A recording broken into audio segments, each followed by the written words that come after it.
Hello friends, అందరూ బాగున్నారా? నేను బాగున్నాను, మీరు బాగుండాలని కోరుకుంటున్నానండి. థంబ్‌నెయిల్ అయితే చూసారు కదండి, పొదుపుకి 5 సూత్రాలు అని. పొదుపులో కూడా చాలా రకాలు ఉంటాయండి. అంటే చిన్న మొత్తాల పొదుపు, పెద్ద మొత్తాల పొదుపు ఇలా ఉంటాయి కదండి. అవి ఎలాంటి అవసరాలకి ఉపయోగించుకోవాలనేది కూడా తెలుసుకోవాలండి. అలాంటి క్రమశిక్షణ అయితే అలవాటు చేసుకోవాలండి. మనం చేసే పొదుపు డబ్బులు ఎన్ని రకాలుగా ఉపయోగించుకోవాలో చూద్దామండి.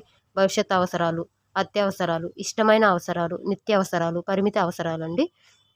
మన పొదుపు భవిష్యత్తు అవసరాలకైతే ఉపయోగపడాలి. భవిష్యత్తు అవసరాలంటే ఏముంటాయండి? ఇల్లు లేదా స్థలము, పిల్లలకి పెళ్ళిళ్ళు, పిల్లల హైయర్ స్టడీస్ ఇవన్నీ ఉంటాయి కదండి. అయితే మనం భవిష్యత్తు కోసం అంటున్నాం కాబట్టి 5 సంవత్సరాలు లేదా 10 సంవత్సరాలు అయితే ఇలాంటి పొదుపు అవసరం అండి.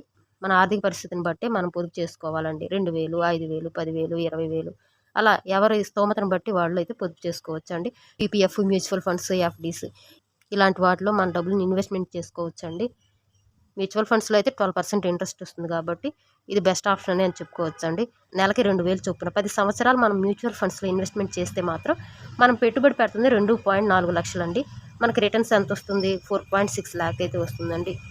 నెలకు 5,000 కనుక మనం ఇన్వెస్ట్మెంట్ చేస్తూ ఉంటే మనం పెట్టుబడి పెట్టింది 6 లక్షలు, మనకి రిటర్న్స్ ఎంత వస్తాయండి? 11.61 లక్షలు మనకి రిటర్న్స్ వస్తాయండి. నెలకి 10,000 చొప్పున 10 సంవత్సరాలు 12 ల్యాక్ మనకు ఇన్వెస్ట్మెంట్ చేస్తే 48 ల్యాక్ అయితే మనకు వస్తాయండి. ఇవండి భవిష్యత్ అవసరాలు. పొదుపు అత్యవసరాలు అండి. నెలకి 1000 లేదా 2,000 అయితే పొదుపు చేసుకోవచ్చండి. అంటే అత్యవసరాలు అంటే ఎలా ఉంటాయండి? ఆరోగ్యము, స్కూల్ బుక్స్, ఫీజు, అంటే మనకున్న వస్తువులు ఏ ఒకటి ఉంటాయి కదండి. Mobiles, washing machine, fridge, AC, car ఇవన్నీ రిపేర్ ఉంటాయి. అవన్నీ అత్యవసరాలే కదండి. అలాంటి వాటి కోసం మనము 1000 రూపాయలు లేదా 2,000 అయితే మనం నెల నెల పొదుపు చేసుకుంటే బెటర్ అండి. పొదుపు ఇష్టమైన అవసరాలండి. ఇంక ఇష్టమైన అవసరాలంటే ఏముంటుందండి? Gold savings main. ఒక ఏసీ పాడైపోయి ఉంటుంది, కొత్తది కొనుక్కోవాలి. లేదా మనకు కారు లేదు, కారు కొనుక్కోవాలి. సోఫా సెట్ కావాలి. అంటే మనం కొనుక్కోవాలి అనుకుంటేనండి, అంటే మనకు లేని వస్తువులు కొనుక్కోవాలి అనిపిస్తుంది కదా. అప్పుడు అలాంటి వాటి కోసం ఏంటంటే నెలకి 2,000 లేదా 3,000 అయితే పొదుపు చేసుకుంటే సరిపోతుందండి. 4వ పాయింట్ అండి, పొదుపు నిత్యావసరాలు. నిత్యావసరాలు అంటే మనందరికీ తెలిసిందేనండి. మన కిచెన్లో ఏదో ఒక వస్తువు పాడైపోతూనే ఉంటుంది కదండి. దాన్ని కొనుక్కోవటానికి నెలకి 1,500 నుంచి 2,000 వరకు అయితే పొదుపు చేసుకోవచ్చండి. బట్టలు కూడా నిత్యావసరాలేనండి. అంటే మనకు 2 నెలలకు ఒకసారైనా 3 నెలలకు ఒకసారైనా బట్టలు కొనుక్కోవాల్సి వస్తుంది కదండి. పండగలకి, పుట్టినరోజులు, ఖర్చులకి ఇవన్నీ కూడా నిత్యావసరాలేనండి. ఏదైనా ఫంక్షన్ వస్తే 1 గ్రామ్ గోల్డ్ కొనుక్కోవటం ఇలాంటివన్నీ ఉంటాయి కదండి. కాబట్టి ఇవి నిత్యావసరాలు. వీటి అవసరాల కోసం నెలకు 1,500 నుంచి 2,000 అయితే పొదుపు చేసుకోవచ్చండి. ఈ 5th పాయింట్ చాలా ఇంపార్టెంట్ అండి. పొదుపు పరిమిత అవసరాలు. మన పరిస్థితి బైక్ కొనే అంతే ఉంటుందండి. కానీ కారు కొనాలి అనుకోవడం అది పరిమితికి మించి ఉంటుంది. మన ఆదాయ పరిస్థితి ఇవన్నీ దృష్టిలో ఉంచుకొని మనము ఒక అవసరానికైతే పొదుపు చేసుకోవాలండి. గోల్డ్, ఇంటి స్థలము లేదా ఇల్లు, ఎలక్ట్రానిక్ ఐటమ్స్ నిత్యావసరాలు ఉంటాయి కదండి. నెలకి 10,000 పొదుపు చేసే వాళ్ళైతే మనం ఇలా ప్లాన్ చేసుకోవాలండి. ఇంటి కోసం 5,000 వరకు అయితే ఇన్వెస్ట్మెంట్ చేసుకోవాలండి. గోల్డ్కి 2,000 సరిపోతుంది. ఎలక్ట్రానిక్ ఐటమ్స్ ఉంటాయి కదండి, fridge, AC, cooler, washing machine ఇలాంటి వాటికి ఏంటంటే నెలకి 2,000 చొప్పున మనం పొదుపు చేసుకోవచ్చండి. నిత్యావసరాలు ఖచ్చితంగా 1,000 రూపాయలు ఉండాలండి. పండగలు, పిల్లలు పుట్టినరోజులు, ఇంకా ఫంక్షన్స్ ఇట్లా చాలా ఉంటాయండి. ఇలా చాలా ఉంటాయి కాబట్టి మనకి 1,000 రూపాయల వరకు అయితే పొదుపు చేసుకోవచ్చు. మనం 7,000 వరకు పొదుపు చేసే స్తోమత ఉంది అనుకుంటే ఇలా ప్లాన్ చేసుకోవాలండి.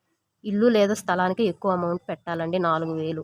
గోల్డ్కి అయితే 1,500. ఎలక్ట్రానిక్ వస్తువులకి ఒక 500 రూపీస్ అయితే పెట్టుకోవచ్చండి. నిత్యావసరాలు ఖచ్చితంగా 1,000 రూపాయలు ఉండాల్సిందేనండి. ఇప్పుడు ఎలాంటి అవసరం వస్తుందో తెలియదు. నిత్య అవసరాలు అంటున్నాం కదండి. కిచెన్ ఐటమ్స్ తెచ్చుకోవాలి. మనం నెలకి 5,000 పొదుపు చేయగలమంటే ఇలా డివైడ్ చేసుకోవాలండి. గోల్డ్కి ఖచ్చితంగా 1,000 రూపాయలు పెట్టుకోవాలి. ఇంటి స్థలము, పెళ్ళి లేదా హైయర్ స్టడీస్ వీటన్నిటికీ 3,000 అయితే పొదుపు చేసుకోవాలండి. ఎలక్ట్రానిక్ ఐటమ్స్కి అది మన ఇష్టం అండి. కొంతమందికి అస్సలు అవసరం ఉండకపోవచ్చు. కొంతమందికి అవసరాలు ఉంటాయి అనుకుంటే 500 చొప్పున మనము పొదుపు చేసుకోవాలండి. నిత్యావసరాలు ఇక్కడ 1,000 లేదా 500 అయినా మనం పొదుపు చేసుకోవాలి. నెలకు 3,000 కనుక మనం పొదుపు చేస్తూ ఉన్నట్లయితే గోల్డ్ ఖచ్చితంగా 1,000 రూపాయలు అయితే సేవ్ చేయాలి. అంతకంటే తక్కువ సేవ్ చేస్తే ఎక్కువ టైం పడుతుంది. కాబట్టి 1,000 రూపాయలు సేవ్ చేసుకోవాలండి. ఇక ఇంటి స్థలానికి, పెళ్ళికి వాటికి ఏదైనా 1,000 రూపాయలైనా ఓకేనండి. అంటే మన పరిస్థితి 3,000 వరకే ఉంది కాబట్టి ఎలక్ట్రానిక్ ఐటమ్స్కి పెట్టుకోవచ్చు లేదా ఒక 500 పెట్టుకోవచ్చు. నిత్యావసరాలు 1,000 లేదా 500 అయినా సరిపోతుందండి. అంటే 5 స్టెప్స్ ఫాలో అవుతూ మనం డబ్బులు పొదుపు చేసుకుంటే మన అవసరాలు తీరుతాయండి. ఇలా మనం పొదుపు చేసిన డబ్బుని ఏ అవసరానికి ఎంత వాడాలి అనేది తెలిసి ఉండాలండి. అప్పుడే మనం పొదుపు చేసిన డబ్బుకి విలువ ఉంటుంది. సో ఫ్రెండ్స్, వీడియో కనుక నచ్చితే లైక్ చేయండి, షేర్ చేయండి, సబ్స్క్రైబ్ చేయండి. Thank you so much. Take care. By bye friends.